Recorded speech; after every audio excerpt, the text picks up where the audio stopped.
Yeah, yeah, I can.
uh, these 250 buses, out of the 750, we decided to buy 250 buses, and the rest would be for private sector to utilize. The 250 buses, we have made the tender documents. With, it was included a environmental friendly buses. It was for city and intercity buses. It was Euro 5 engines. Which is friendly to environment. We have made the tender documents and we have made the tenders, but unfortunately, the people who submit for the tender didn't meet the specs which are required. So we put for retendering.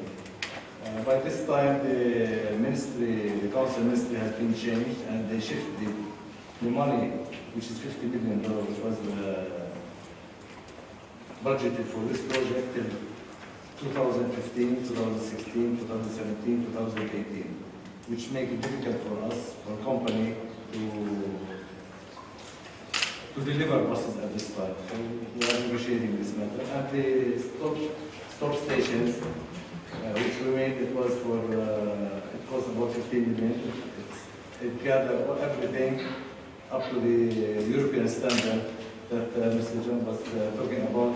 This, you know, by phone, what time it will come. If there is a change in the time. You can buy a ticket for 1 day, for 3 days, for a week, for use it for different connections. This is small summary here. We're talking about the RRT. We have done a study with CDR. Mr. Fadi was in this study. Where we, from Beirut to Tabarja as first stage. And we have another plan from Tripoli to Syria, but this is it does not for, it's not for public transport. We're talking for public transport now. It is for LRT systems from Beirut to Tabarja. And we are waiting now for another study. We have done the preliminary study. Now we are doing the detailed study. The United Nations, people from European and Gulf area, this thing, and World Bank, which will fund this project. We have done the taxi organization in Lebanon, organizing taxi. Beirut, Lebanon is one of the rare countries that taxi can drive in all the countries. It's not there is another place, there is certain place where each taxi should be presented at, or drive at. We have 33,300 taxi made. In the market now, there are about 50,000 working, which about 15,000, 20,000 illegal. We have registration for 4,000 mini bus actually, there is in the market about 16,000 working.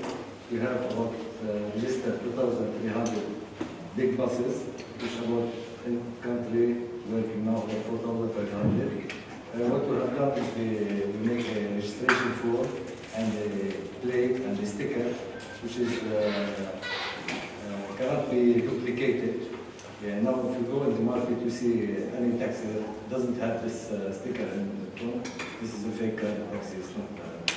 And this it was done and successfully done because it doesn't need the council minister. It needs signature between the two ministers, the Minister of Interior and the Minister of Transport. So we can do this.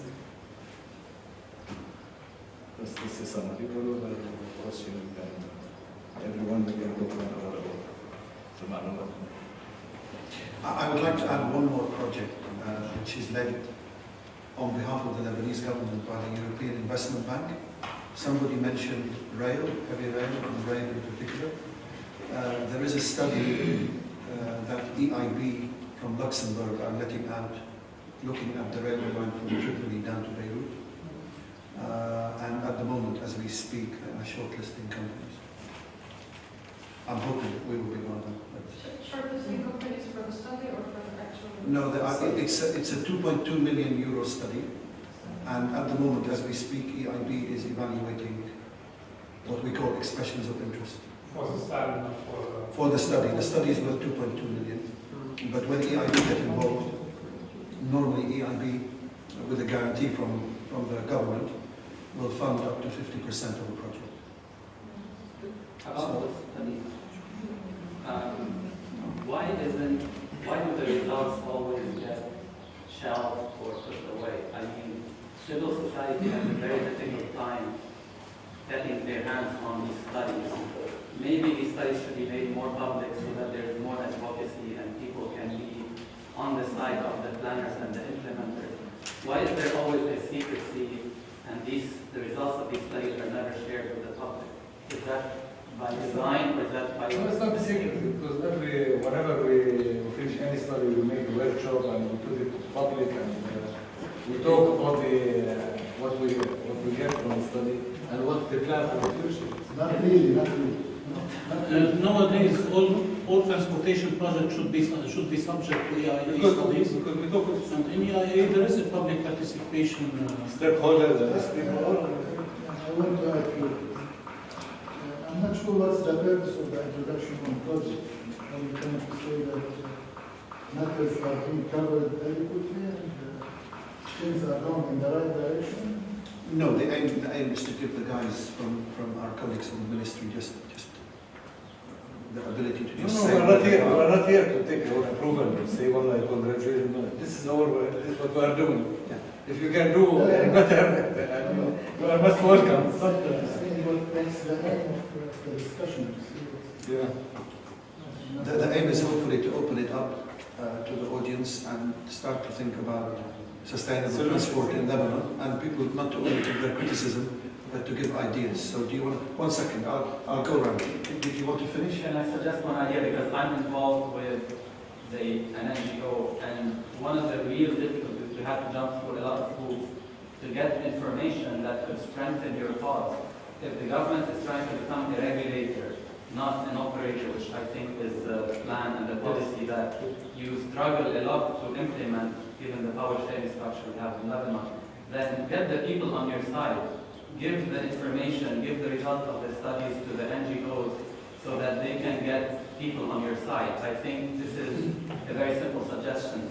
The Beirut to Tabarja, for example, proposal, we had to go through back doors to get hold of the study, and it's a great study and it shows that it's beneficial. Again, why don't you get the people on your side? People don't know about the good work that is happening because, again, there's a lot of secrecy. I know you do these conferences maybe at the end of the project, but how much of that information is available? You can have it at this institute, you can have the repository online for people to see. Just a very small practical suggestion. I think something for you to take back, which is a suggestion Just online. because in any project that we do, we invite stakeholders at the first stage, at the second stage, the first stage. We don't do things for ourselves. we do things with the people involved. To show them what we're going to do, we take their opinion. Municipalities, everyone is aware, yeah. Okay, but what you're suggesting is when everything's finished, Yes. could we have results put on the Right, because the results, again, will get people on your side to do what is right versus having to fight it Can you take that? behind closed doors. Thank you. The lady there. I just have a comment. Regarding the buses and the use of buses, I've been hearing since the morning that the issue of class and Lebanese people not willing to take buses with other people. I just want to say that this is not true at all. I come from Tripoli, and I've been coming here to Beirut since university, and I work also in Beirut, so I've been commuting back and forth since 1996. Now you know my age, but it's not a public bus company, but there's a bus company, very reputable one, that operates every day from Tripoli to Beirut. Ahla connects. They start from 5 a.m. and they stop at 8 p.m. every day. 363 days a year, they maybe stop 2 days, that's it. They've become very well known, very reputable. And I would like the new study to be based on something that exists, not only our perception, because I use those buses so often. And when you go on them, you see people from all age groups, students, young people, old people, families, tourists. When my friends visit me from abroad, if I'm in Tripoli, I tell them to take this bus to go to Tripoli. They're very organized. There's a bus tour every 30 minutes. They're very clean. And every 5 to 6 years, they got some new buses around. So it's not the issue of, and it's not expensive. I bought it here on one-way trip. يعني مش إنه كتير expensive. So it's not true that people will not go and use these buses because it's a certain class. You find all classes with that bus, but it's clean, it's reputable, it's safe, and it's reliable. You know it's there. This is what we need in a bus transit system. And it's of course affordable. So I just like us to be positive. The people who use it, it's there, reliable, clean, safe, and given what it's not true that people will not use it. But can we start the debate by what I call starting at the high level? And I'd like to open up the policy issue first, and then we can come down to the various modes of transport. And we should not forget walking and cycling. So, can I have some comments and ideas and views on policy, please? And when we talk about policy, can we stick to that? And then we move from one topic to the other, because we don't want to bounce about. I wanted to say something, because I'm not trying to criticize anybody. I'm trying to say that I thought the discussion is on setting some ideas for the sustainable transport policy. True. I want to say that we were taught 6 years ago, a study which is the National Environmental Action Plan for the transport sector. And it has put an action plan towards a sustainable transport system in Lebanon. And at the time, the study identified 4 objectives to work on. I list the objectives so that we try to remind you. The first is to introduce sustainability concepts into the national transport planning process through modeling. The second objective was to diversify model choices and improve public transport. That was the second objective. And the second objective was then to get consensus on the new land transport policy for Lebanon. I know that the ministry has several attempts to put forward the transport policy, but it has never been put to the last step of approval. The third objective was to reduce transport-related sources of pollution and to minimize energy use related to the transport sector. And the fourth objective was to promote transport safety. And there was an action plan put to define actions and cost and time frame for under each of these 4 objectives.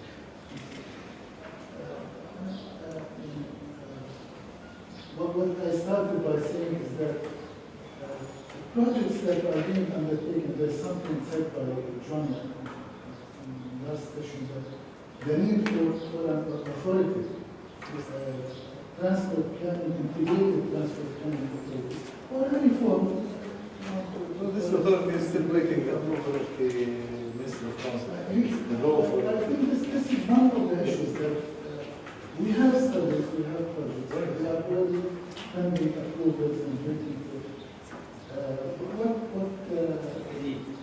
what we are saying is something I believe that we need to focus on building at the NGO or even at the society level to build pressure towards this getting consensus and approval and pushing government authorities towards sustainability and promoting sustainability and adopting sustainability concepts and things like that. The last thing I want to say about it's not only at the level of the society.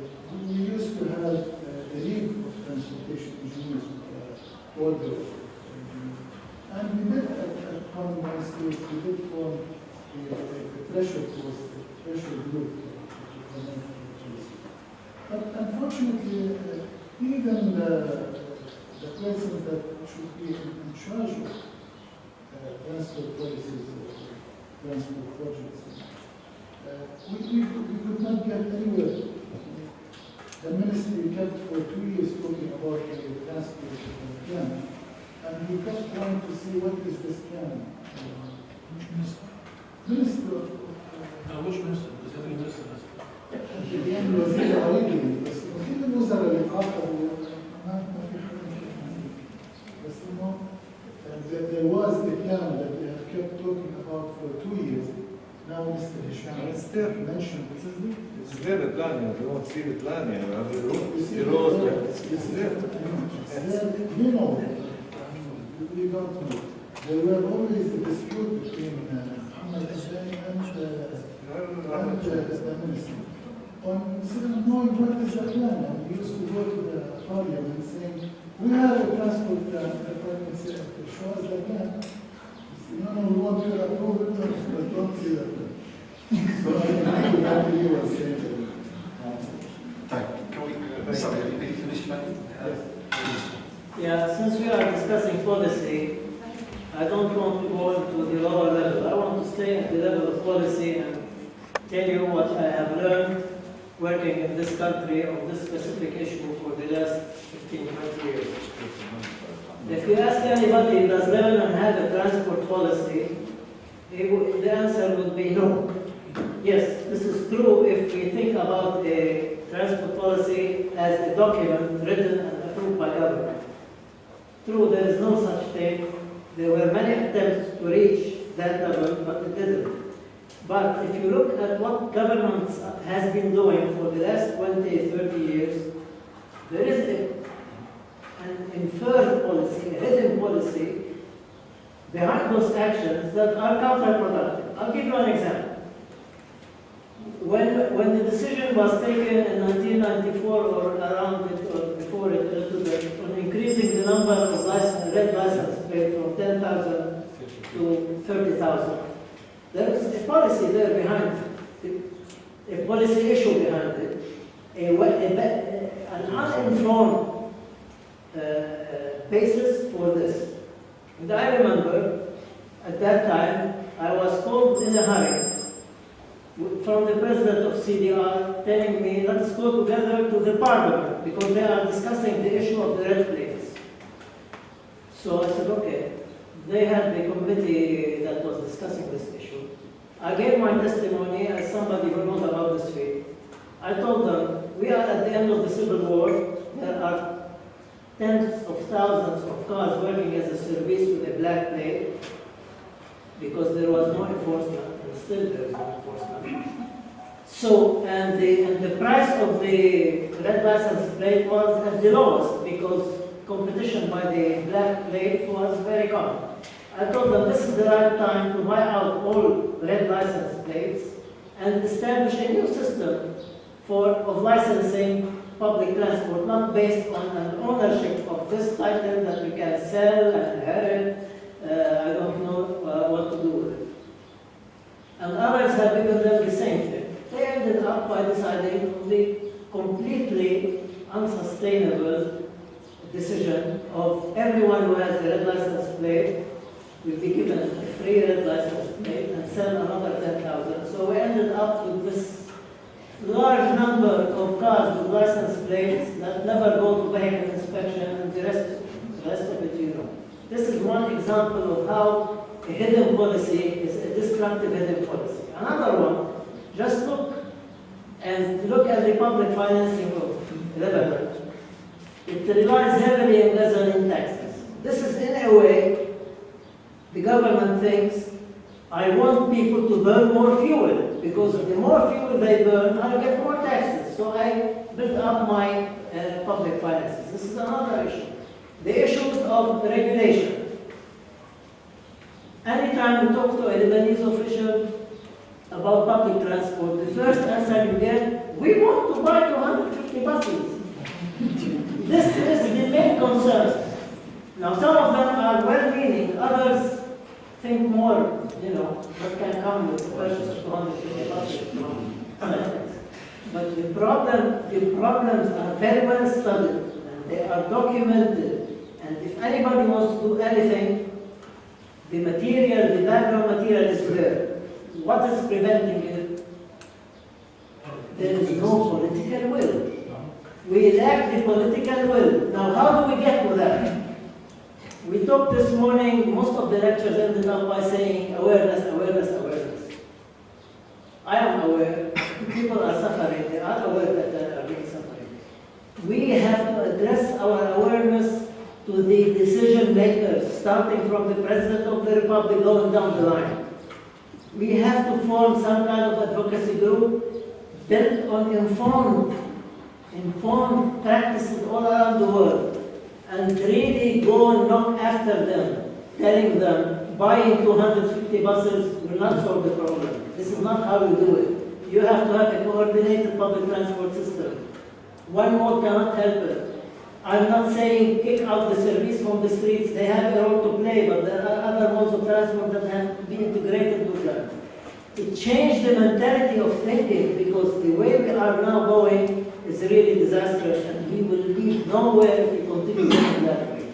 The knowledge is there. We need to use this knowledge in a very structured manner to affect the public decision making.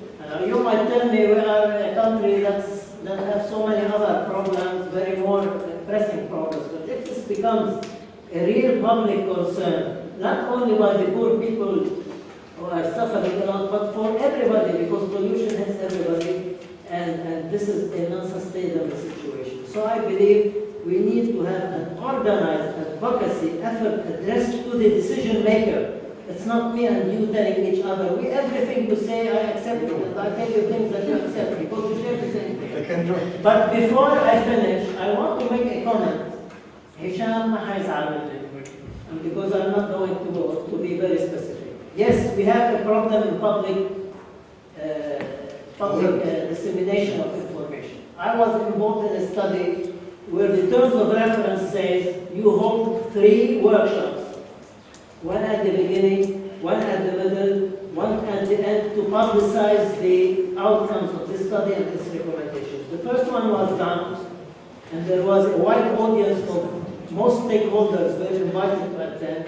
The middle one was restricted to the client. When we reached the third one, they said, I don't think we want to do it. But how much are you putting in your price for that? $3,000? Okay, we're going to save $3,000. And also, the drinks and the coffee would have to be paid by the client, so we saved that too. Let's cancel the final workshop. This is the kind of atmosphere we are living in. So how can we continue like that? Okay. Thank you.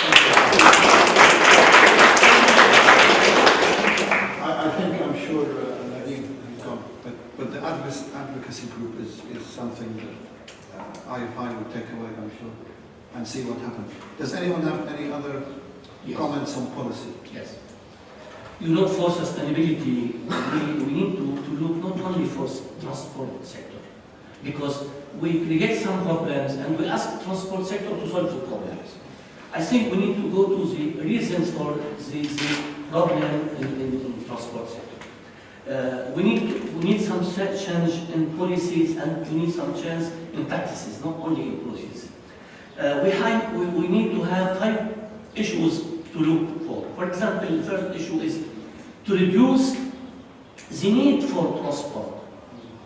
That means, for example, now with all the possibility in technology and communication, we can go to the audio conference, the video conference, we can go to the formula, like, for example, working from home for private sector and perhaps later for public sector. Second issue, we can go to the reducing of distance in transport. And in this issue, we have the decentralization, la markaziyya. Now, for example, one citizen in Vikfaya need to go to Abda. Another citizen in Bat'ata or in Mukhtara need to go to Abda. We need to go, we have the same muhafaza, the same center of muhafaza from 100 years ago. That means we don't go to a general policy to decentralization and to define a new center of muhafaza or qada or other. The third issue is to go to the duration of transport, the time. And in this, we have the congestion problem, we have the traffic management, we have the urban plan, and all these issues is not only related to the sector, so transport sector, they are related to, I don't know, the municipality, for example, the administrative formalities, for example. Now, to ask something, you need to go to Beirut. It's not necessary. I think we need to change the policy in administrative formalities. The fourth issue is the energy efficiency. With energy efficiency, we have technologies. We can go to some financial, for example, for taxes, to enhance some technologies, for example, like hybrid car or other small cars.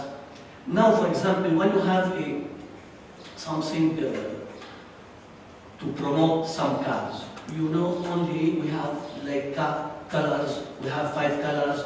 Nobody in the newspaper or in Lebanon give you how many CO2 emissions per kilometer or how many kilometers by liter. Something that means the people is not aware for the consumption or for the emission. It's only aware for the something like color, like the capacity of car or the capacity of engine. The fifth issue is the fuel choice. Fuel choice and specification of fuels. And in this thing, I think we can go to natural gas, to CNG, to GPL, and we need to move from gasoline, from diesel oil, because the pollution, the emissions can be reduced with natural gas. And we think now that we have enough technologies to avoid incident, to have enough security for this. I think with these 5 issues, we can define some policies, not policies in transport sector, policies in all the sector, as a integrated policies. Okay. Sorry, when you were out, I think the advocacy group was a suggestion. It's a kind of pressure group. And policy is wider than just transport. So decentralization, we did a study in Abu Dhabi where government departments have to move, and it made it a lot easier because of traffic jams in certain areas. So it has happened before. It's not, sorry, one comment and I'll go. When I started, did you want to reply or do you want a question? Okay, reply then, Alexander, can you ask the question? When I started, I didn't want to put blame on any other agency in Lebanon for other than transportation. But what Dr. Maya said and what you said, there are many people, many authorities that do transport in Lebanon, and they are interfering in the transport. When you say transport, it's not Ministry of Transport who's doing the roads and who's for example, in the previous time, 2006, 2001 or something like that, every apartment in Lebanon who doesn't have car park, they pay 6 million Lebanese pound for Tanzim Madani. But this was paid in, on behalf of the parking that the municipality or Tanzim Madani, where the money went to, will do a parking. That's what I need to They didn't do anything. You see now inside Lebanon, you see store in the building, in the residential building, you see stores where truck stop all day with the gases inside, coming out of it, and there is a block of street, the places of the offices and the place of the residential area, in all these things, it is many items are interfering in transport. If you would say Can we keep it that policy? Because I just want to throw something interesting. I think centralization and decentralization is a main issue. it's a main issue. And centralization is not only at an administrative level, it is even at commercial level. For example, this huge mains that are built along main roads, such as ABC, Lomon, at Bahr al-Maut, in Ashrafiyya, and we have ABC, Usbelis. We should avoid such buildings. They get a traffic impact study, but it is not reliable. No, the problem with traffic impact studies, and I can give you my own experience. In the UK, every developer has to do a traffic impact assessment. Okay? Now, they changed the name. They used to call it traffic impact assessment, but now they've changed it and they call it a transport assessment. Because the transport assessment is multimodal. It doesn't just concentrate on the car. Here, we still concentrate on the car. So we call it a TIA. But also, it makes me really laugh. Because what does it do other than tick a box? In the UK, what you do, your impact is assessed, and then the developer has to contribute. The contribution can be either towards a new junction, it can be towards a new highway, it can be towards a new public transport service, it can be towards green travel, encouraging bikes, encouraging cycling, walking. So there is a monetary value that the developer is forced to pay. I know in the Arab Emirates, in Qatar, they apply the British system of TAs and contributions. So, but again, I go back. This is policy. This is policy driven. So it sounds to me in Lebanon we've got loads of projects, loads of ideas, but there's no underpinning policy. Alexander. Thank you. I wanted actually to ask Engineer Hisham about the 250 buses we've been talking about. If you could elaborate more on the policy behind it. We're going to buy these 250 buses, as I understand, in 2015 to 2018. No, this was a tender document to buy it. We should have bought it 1 year ago. Okay. But the tender document and the people who have put in the tender, they did not fulfill the requirements, so we postponed it. Now the money for that, which was budgeted, it was moved. The 2015, 16, 17, 18. It is 50 million. And with this recommendation to purchase these 250 buses for $50 million, what was, are there any dedicated bus lanes, or who are Yes, sure. We have done elaborate on this plan other than the purchase? I told you, the first, there is. We have done also in the signals that we give priority for the buses. Okay, but I don't think a lot of people know about that. Do you? It's not all the dedicated lanes. Some places are dedicated lanes, not all the So these 250 buses are for inside Beirut? No, greater Beirut, to Bremana, to Gidi, to Shamoula. Okay. Ali, do you want to? Yeah, actually, I want to continue on what Ash said, to add on one thing. The problem with the advocacy issue, I mean, it is really strange when you look at the way decisions are taken at the policy level. Since 1991, the end of the war, the trend at the decision-making level, it is not the ministries. It's very frankly, the experience says somewhere in closed rooms, decisions are taken. And you see that there is the strategy, a very well planned strategy that has been ongoing since 1993 to increase the number of personal vehicles, to increase the dependence on these vehicles, improper planning of roads and of infrastructure which are not suitable for a strategy. So I'll tell you just our experience, for example, with the diesel issue. Early 2000s, the 462 The idea was to ban all diesel vehicles. And we had a series of meetings with Parliamentarian Ambani at the time. And the deal was we ban all diesel vehicles completely. Overnight, the decision came, we ban all vehicles under 16 passengers and keep those above 16 passengers. So, my conclusion at the time, there's a lobby of investors, capitalists, who are so influential,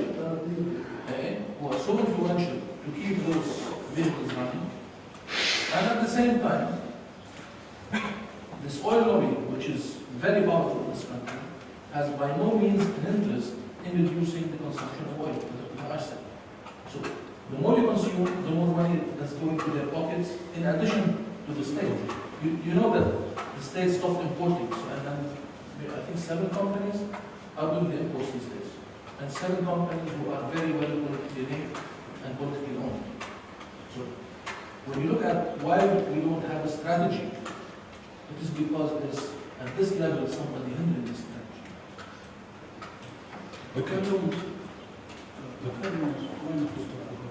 Hassan?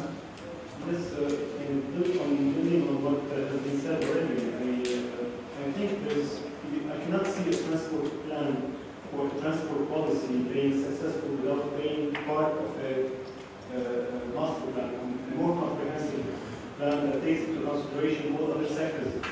Because if we want to follow up on what Dr. Walid has been saying, that there must be other measures probably, like probably land use or changing the hours shifting or whatever. We have to have a plan that takes into consideration the higher level of measures that would be taken in order to place that transport policy within that plan. There was an attempt, there were attempts that we were involved in the past years. For example, the Shemal Reactor of Lebanon, the zero plan of Lebanon. It took into consideration really the distribution, the demographic distribution, how to encourage people to distribute their activities, how to make, for example, some smaller poles of development, Tripoli, Beirut, for example, the North in the south, and the Gulf. So what I want to say is that the decision that has to be made has to be built on something that is structured, that is workable, and I don't think there is a lack of will. There is the decision makers are, in fact, they don't have the know-how. They don't know what to do. Probably they see the shortcuts, or they see the simple acts that would make benefits, but they wouldn't really have, if they have a plan, and if they know that this plan would need, or would have an implementation phasing, or that is implementable, I think they would go with it. And so there's nobody would like to see the country going downhill. No, but there's an issue from what I can gather. When you are invited to submit tenders for a master plan for every city in the world, you always, most probably on the first page, read according to national policy, according to our policy in relation to this region, we are doing this tender, and I don't think this exists in the, and that is the problem. Not necessarily yet another study. Thank you. Well, today when speakers were talking about special things for buses and bars and so on, our first comments with some colleagues that it will be filled with motorcycles and cars and everything. The problem at macro level, one of the problems that we have is the law enforcement. There is no measures that we have in transport system, they are not deployed properly. You see a sign that there is no youth, and you see a policeman standing there, and the car will just come, take a U-turn and move back. Traffic lights are not respected. And whatever plans we do, if it's not with law enforcement, it's only on paper. We will not benefit, will not be used, will not be used. Law enforcement is one of our big problems, and it has to do with the sustainability of the government decisions. A strong government may enforce some laws. A weaker government will not be able to do, and so on. Okay, does anybody have? Enforcement is true. Look at the on-street parking system. So why is it enforced? It is enforced. You can't say we cannot enforce it, but it is enforced. It's a triangle. We call it as practitioners the triangle. You need legislation driven by a policy, then you need enforcement. I mean that is the Bible of transport planning. One second. I have a small comment coming in. The major issue that we're talking about coherence of policies, and Hassan Walid said that it has to be something that is above everybody else, and a major plan that from which we take other plans per sector. But this is not how our government is set up. Institutionally, the framework is wrong, or it doesn't lend itself to this. We have CDR, which is perceived to be good or bad, depends on how you look at it. But there is not a centralized institution that helps coordinate different plans from which we can produce a transport sector plan, or a water sector plan, or even an agricultural sector plan where everybody realizes what each sector's influence is on that. So that is one major issue. And just as a footnote to the structural thing, is that the advocacy and the political will. I think political will is something that is over-exaggerated. It doesn't really lend itself. Political will comes along. Look at the smoking, the banning of smoking in restaurants. Now it's not really put, when it was put in effect, everybody told the line, everybody. But now it's a little bit, not as enforceable, but still, most restaurants abide by it and it's working. And it did not come from the top up. It started here at AUB with different NGOs that pushed it through Parliament, and then it became a law. This is something that we need to work with. I mean, advocacy in this kind of work works in this kind of aspect. Okay. Yes, I believe that the problem is not only one problem. It's millions of problems. And I know that we have a lot of potential here. And like Mr. Tamam said, we need to advocate. So maybe from here today we can start with a team to advocate, to push. Because policies, there are many policies. Studies, there are many studies. How to get the studies, how to implement everything. I think we need a team of people who are willing to do this change, are willing to put time to do this change. I believe that we can start a team from the people that are here to start a change. I have a comment, basically. I mean, when the conversation started off, I started off with fragmented, with observations here and there, but then your objective was to basically shift the conversation to higher level policy. But then again, I even have a problem with this, because I think the conversation needs to be shifted to an even higher plane. Because even in terms of policy, I don't think anyone here would disagree, and including representatives from ministries. I don't think anyone disagrees here that there's a need for an integrated policy. Now the details might differ, the technicalities might differ between here and there, there might be disagreements, but everyone agrees because there has been proposals and there has been studies that if implemented, would lift level of transport policy level, and all policies for that matter, to a very effective and efficient level. I think the political issue here is what matters.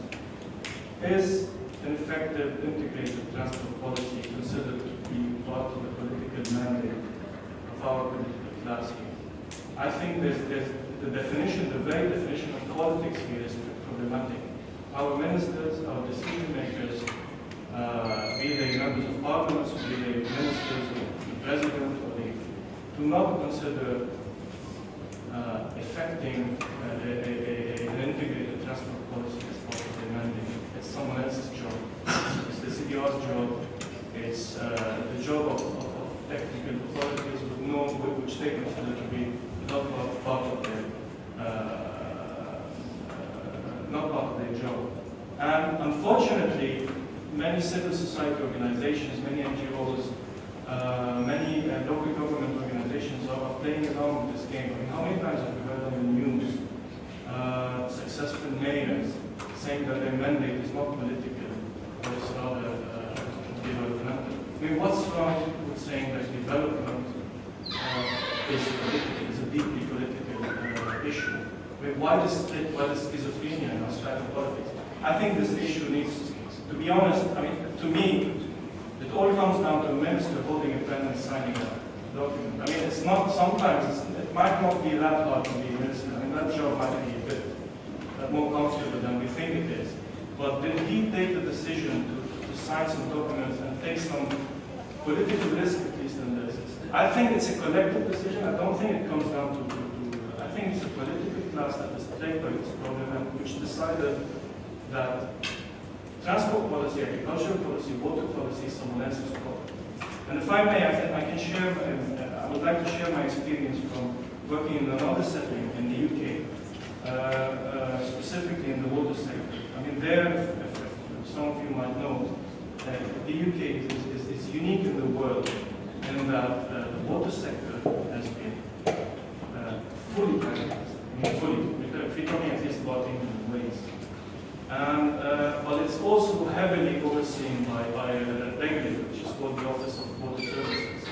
Now, in the consulting firm I was working in our circle, in the water industry circle, all these issues are talked about as policy and technical issues. But at the time, in the 80s and the late 70s and the 80s, when this privatization happened, it all went down to a political decision, conscious, taken by the Margaret Thatcher at the time, and motivated by some interest. So I'd really like to re-emphasize and bring back to this discussion the political issue as central, and not simply refrain from it by talking about it as a policy issue. That's a very good point, because we need to make something very plain. Wherever you work in the world, transport is affected by politics. Full stop. Well, I would say it's a political issue. Down to the core. But even in the UK, I've been working on high-speed 250-kilometer rail line between London and Birmingham. For 2 years, we did all the work, and we had to wait for Parliament to vote on it. We didn't know whether it's going to be yes or no. They were playing politics with each other, Conservatives and Labour. So, but I think the debate here is how to influence the politicians. And I think Dr. Tamam said the advocacy group is one thing, one potential avenue. But as practitioners, I'm afraid this is life. We are affected by politicians, but that's the way it is. So, any other views on policy? I just want to say one thing. I work in the integrated system done by ESCO for the Arab countries. Till now, at the checkpoints, at the border checkpoints, the difficulty are there for entering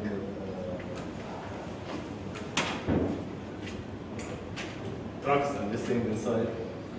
Still, the electronic signature, which has been in Europe, in Gulf, and many things, they don't want to adopt it. It's all political. It is all political. And wherever we are proposing for them, they know it, but they don't want to do it. One comment about the fact that there is no election season in Lebanon, parliamentary election season is characterized by a lot of asphalted roads. So members of parliament know that transportation is important for the we can succeed once election season comes and we start seeing bus stops, we start seeing bus lanes. So again, the connection right now is between car transportation and politics.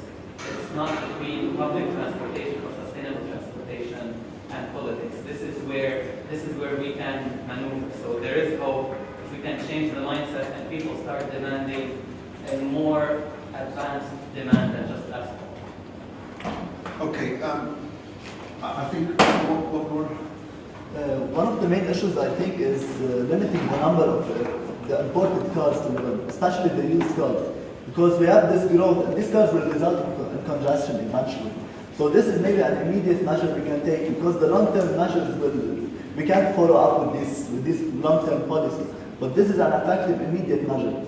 Another thing I'd like to add about buses, we can come up with a lot of policies with buses, like dedicated bus lanes or signal priority or HOV lanes, but at the end we don't have the proper enforcement for these policies. Something that may not solve the problem, of course, but I think encouraging smart private sector initiatives could work. And we heard two examples in the discussion, the Connects and the AHAB, good public bus, private bus system. We heard also about the enforcement of the on-street parking meters by private property. And I just want to mention a project that we are working on at ABB. It's about the feasibility of a shared taxi system that would be operated by a private company, like say a private taxi company, for instance, that would carpool people together based on their areas of residence and where they work and based on their schedules. So this will not solve, of course, the problems of Lebanon, but we think that initiatives like that could solve local congestion problems, say, for example, in a congested area as a That's being piloted in the UK. Yeah. And we have this, what we say, army are doing this. The army, they have their own buses. Okay, I think, Nadeem, how much time have we got? But if you want to stay as long as you want to more. No, but we're hoping also to get out of this is maybe 2, 3, 4 concrete recommendations that we as an institute then can follow up on and start calling in on. Can we, because I was going to summarize that for you. Yes, excellent. But I think we've got 2 more interventions. Do you want to?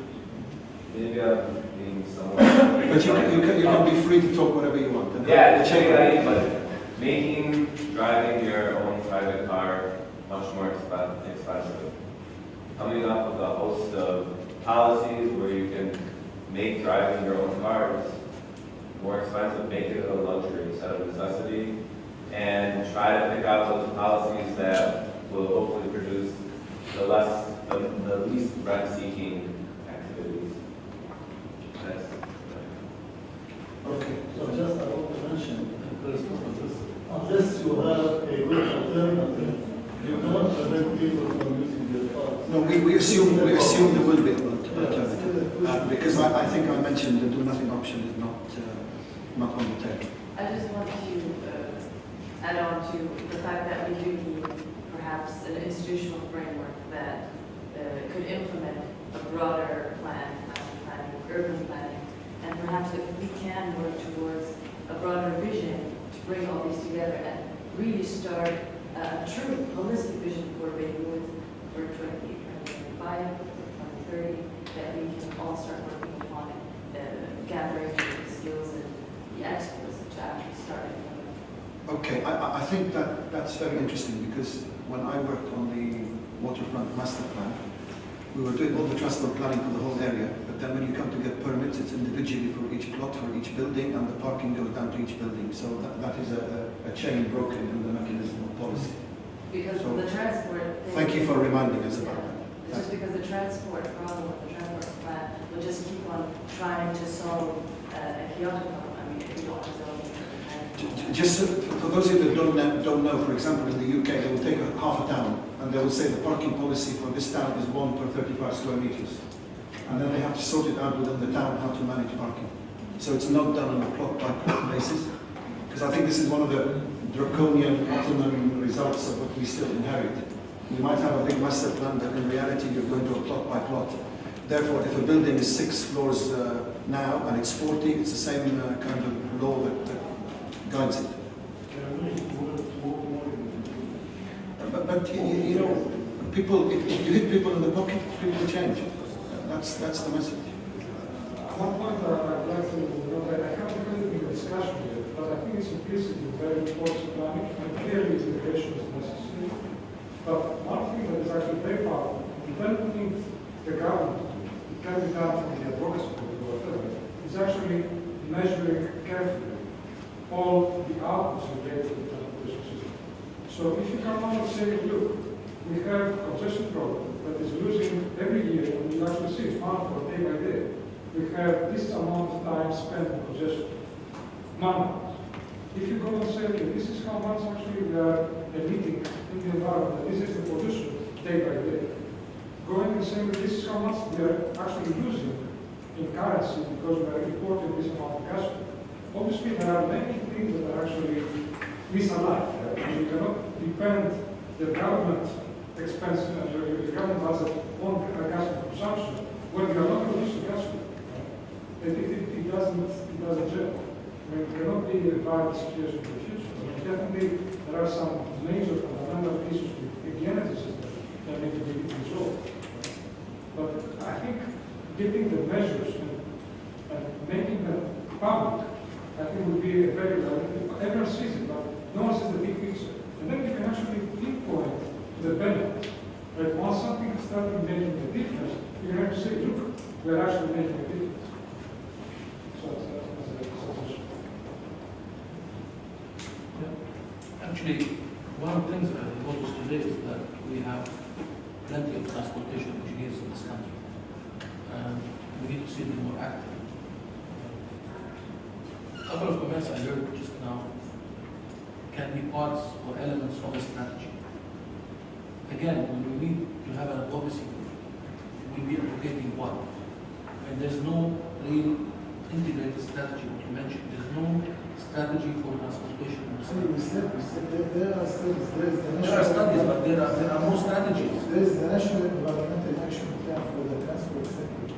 It's an integrated strategy. It was put, it touches on each and every aspect of the system and how to improve sustainability. It was put in a very nice book that shows the Ministry of Environment. Yeah, I know that. Yeah, I know that. 6 years ago, 7 years ago. Let's start with the studies made. There was a lot of research. It was an extensive, and by the way, we were not paid for that. We did it and they did not pay us. There were maybe 55 actions defined in terms of cost, in terms of duration, what are we supposed to do, and their contribution to the sustainability. It was sort of... I mean, what Mr. Arifi proposed when he came to the ministry last time, he proposed a plan a couple of months. He said, okay, I have a plan. It took us then 3 months to get the plan out, and it was not really something beyond getting more buses to manage some problems every day. But I'm talking about integrated strategy. It's a strategy that deals not only with the public transportation, but also to manage the existing resources. There are these vans, the minivans, there are the service, there are the taxi companies, the taxi owners, the individual owners. There are road policies, issues related to centralization, decentralization. If there is no real full strategy covering all the sectors, what do we advocate? Individual plans will not solve the problem. 250 buses, yes, they will. Who will solve the issue of the motorcycles? This real danger to safety. I think the sheer fact that 6 years ago there is a document that's still lying around shows the lack of policy or the will to have a policy. So let's not fall out over that. No, we need to develop something. I think both of you have given valid reasons why where we are. Does anybody, please? I think this is a good example to say what we need in Lebanon really is a continuity. The continuity is really, we need that continuity. each minister comes with his own consultants, he comes with his own staff, he comes with his own. Yes, there are ministries, there are employees at the ministry that are doing a lot of work with that. But the real decision making is taken at the minister level with his own team, with his own consultant, and with each new minister, we're starting all over again. What we need is something that we agree on it from all the political parties, back to the politics of it, at the Council of Ministers level, and then whoever is the minister, from whatever ministry, just stick to something at least for 5 years to get some results. Otherwise, each couple of years, we reach a Can I ask a question? Can I ask a question? And as a Lebanese, forgive me for being ignorant, I should know the answer. But in the UK, because of the politics like you discussed, and if you're red, you're one color, and if you're blue in the UK, it's another. What they do, they have a transport select committee, and they bring in politicians from all parties, and they effectively endorse strategy, which turn into legislation. We don't have that in Lebanon, do we? At the political level. But that's one of the ways in the UK of how we get through the political system, by bringing people from all the parties. You're not talking about politics, you're talking about transport. So can you, like you have one for finance or whatever? Here it's easier. You have to bring 7 people to the they'll take the decision. The problem is to bring them in. Any other, please? I want to discuss just something related to, let's say we solve this policy issue and everything is beautiful and perfect. Lebanon does not have a long-term plan for funding transport projects. We get some funds from the World Bank, we have some internal funds. There is no real continuous fund or tax that is just put into, let's say, I'm not going to say public transport, but transport in general. But other countries, like France, for example, any company that has 10 employees or more has to pay a tax called the versement transport, which is dedicated to public transport only. And this is the money they are using now to revive they have this renaissance of the tram. Small cities in France are putting the tram back into the city. So we have to look at this. We haven't had a budget for the past 3 years, so saying that, yeah, we want to put a public transport system is very beautiful, but in practice, public transport is a subsidized good. It does not make money. Governments are losing money all over the world. In Berlin, 60% of the cost of running the system is paid by the government. In Paris, it's about 40% because they're covering it with a tax, and so on and so forth. So with the policy, you have to think about funding issues. We see that the buses here are, even with the private companies, these red buses running, they are not maintained because the guy is breaking even and they're running them on the profitable lines only. And so this is what I just wanted to add to the issue. Thinking about funding, long-term funding that will not, like, so we can invest more and also cover our losses. Okay. Just to add to him, I'm working with the NTP project closely with the Minister of Finance, working on this sort of fiscal incentives.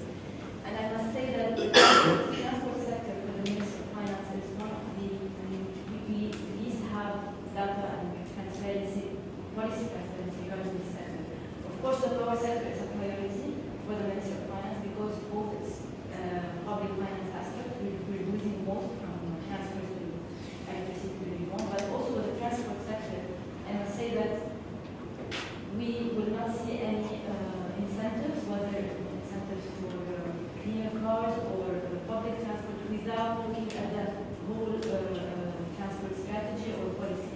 So the Minister of Finance will not go about and give priority to the transport sector over the power sector without really looking at the economy-wide perspective. So just maybe if we don't have the means to impact the policy at the national scale, let's say, maybe at least target the municipality of Beirut or some smaller. We talk with the municipality in order for them to construct the stations. where they get money from that station also. Zero perhaps 7 million. We talk about the parking areas, building. You don't have to give them, specific measures. No, we talk about them. We are one team. It's not any. No, if you tell them build this project, they ask. They ask in the beginning. They ask in the beginning. Okay. Any other comments before we try and summarize? Something really quick. Who are the policy makers? Does anyone in this room, can anyone in this room answer it? Are they the ministry? Are they the parliament? Do we know who the policy makers are? Is there one, you mentioned a central authority for setting the policy. The ministries don't even admit whose role is to do what, let alone who is responsible for the policy. Maybe mapping of the policy makers at the start. Okay. I don't know that answer.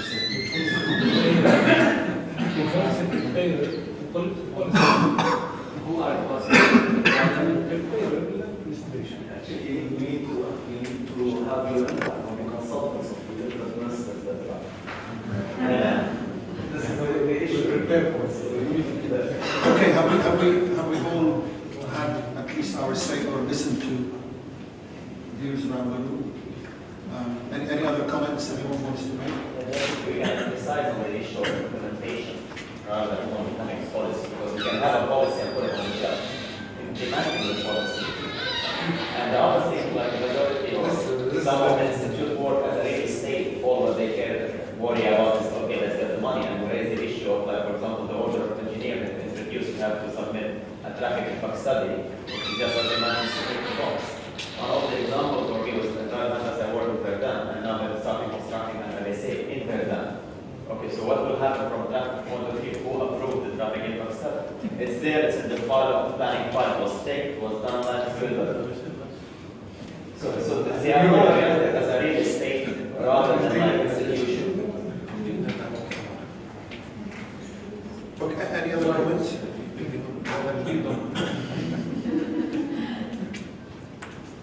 Okay, look, I think to be fair to Nadim and his colleagues, because we're here as the guests of IFI, first of all, thank you for having us. Thank you. But more importantly, I think you want to go away with a few questions that we will pose to you. I think I've summarized it, and I'll go through a few of what I think people are saying, and after that you can add if I've missed anything out. It is apparent that everyone thinks either policy is hidden in a drawer and it's not transparent, or in reality it's not there. So we assume it's not there. Well, just one minute here. When there is a policy, it is in the newspaper. When policy is approved, so you can say it in other words, restoration of the policy. So there is a suggestion that you consider an advocacy group, and maybe that's something I find we should maybe lead or be instrumental in forming. The idea of that is it will involve practitioners, Lebanese, local, overseas, etc., to learn from examples, and try within that advocacy group to influence decision makers. Because at the end of the day, anywhere in the world we have to influence decision makers, and that decision making is not in our hands. But also to set in context policy in terms of transport, but acknowledging it is much wider than just transport. You touched on quite a few, Mazen touched on planning. So food for thought for IFI really is this advocacy group.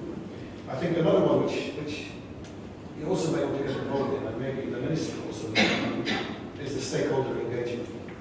But I will move that forward and not call it stakeholder engagement. I will call it also institutional strengthening. So institutional strengthening is very important. Let's see, before we do any project, we invite the stakeholder. But the idea of having, for example, reports online, we probably wouldn't debate the 6-year report. That's, I think it's more important. Okay, guys, let me finish. So stakeholder engagement is something that you might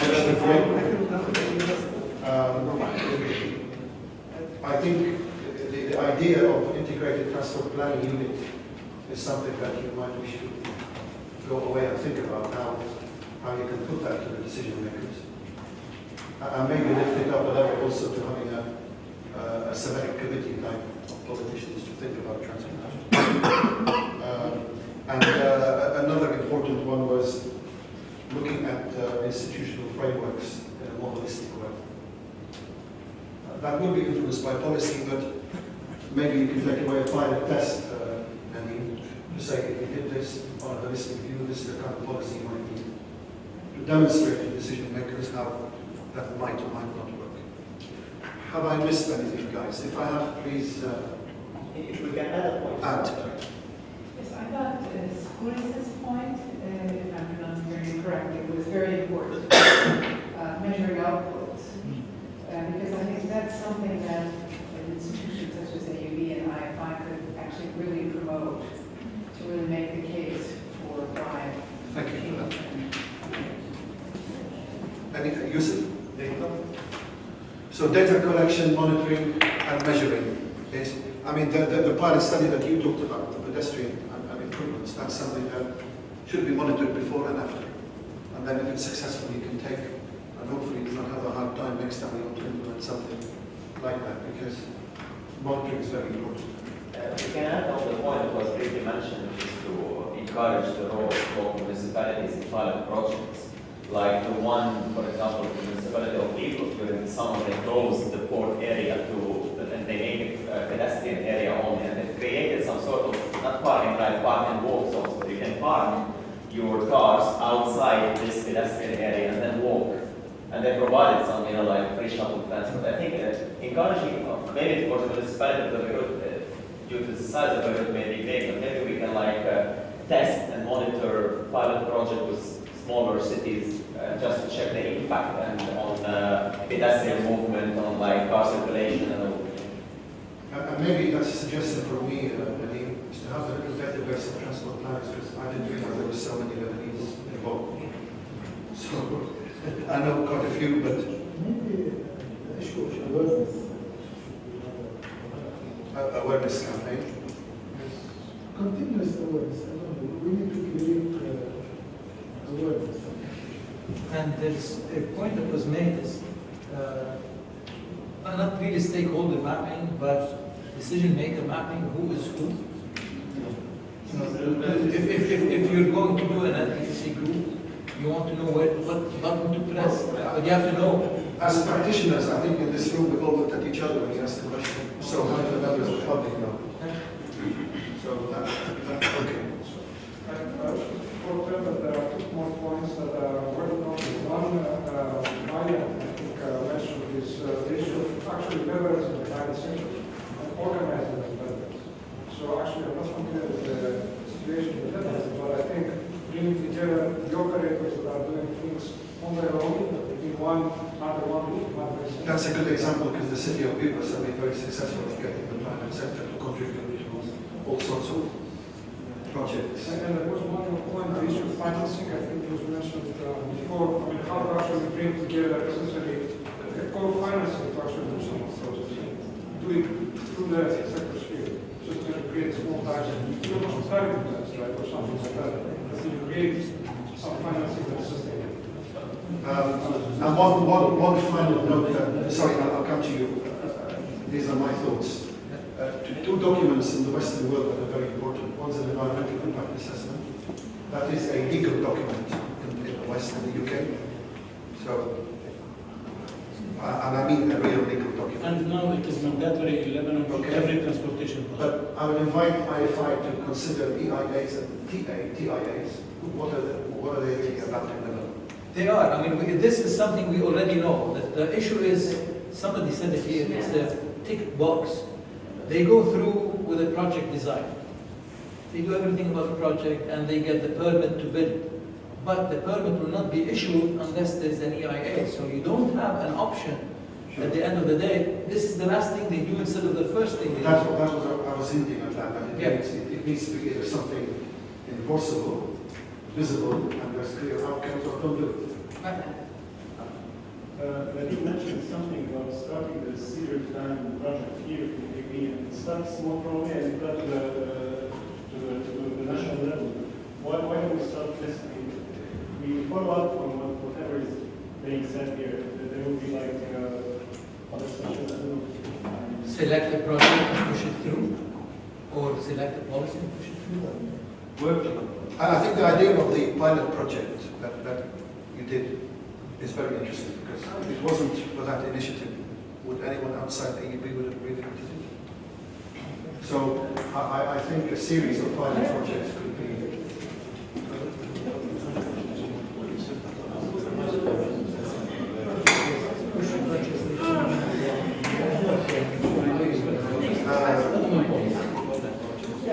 Well, I mean, the question comes up again and again about transportation impact. Guys, can we just... About the traffic impact, you know. Yes, it is low. But how many of you know that the law said, the last article it says, there should be implementation decrees to tell you what is required to be done for traffic impact. And that was the responsibility of the Ministry of Public Works and Transport to issue that decree. And those decrees were never issued. I have my personal experience in that. I have donated a full implementation decree for this traffic impact study to all the ministers of public transport and public works and transport who came from the year Law 528, Law 528, the building revision of the building law. None of them cared to issue the implementation decree. So anything that's being done now is just, you know, mascara, really. There are special groups of quote-unquote individual consultants, or maybe not individuals, also reputable companies, who are willing to issue you a traffic impact study. If they do traffic counts around the site, they tell you, okay, how many parking places, okay, this checks, they issue. They have a piece of paper that nobody checks it or knows what's in it. They append it to the application for the building permit, and they get a building permit. So really, it's a shame what has been done with this traffic impact law, because there's no criteria on how to do it. Alhamdulillah, the environmental impact, eventually we have a way to do it. I mean, there are the rules on how to do it were drawn very recently, and now it's being followed in a more serious way. I was one of the proponents of this traffic impact study, and I worked with the chief of the parliamentary committee, Muhammad Al-Thani, to issue it. And then I was very happy to read that, okay, the rest says you need an implementation decree. So I went and I tried to gather information from the, you know, in the region and outside about the implementation. What's required to be done and how should it be done?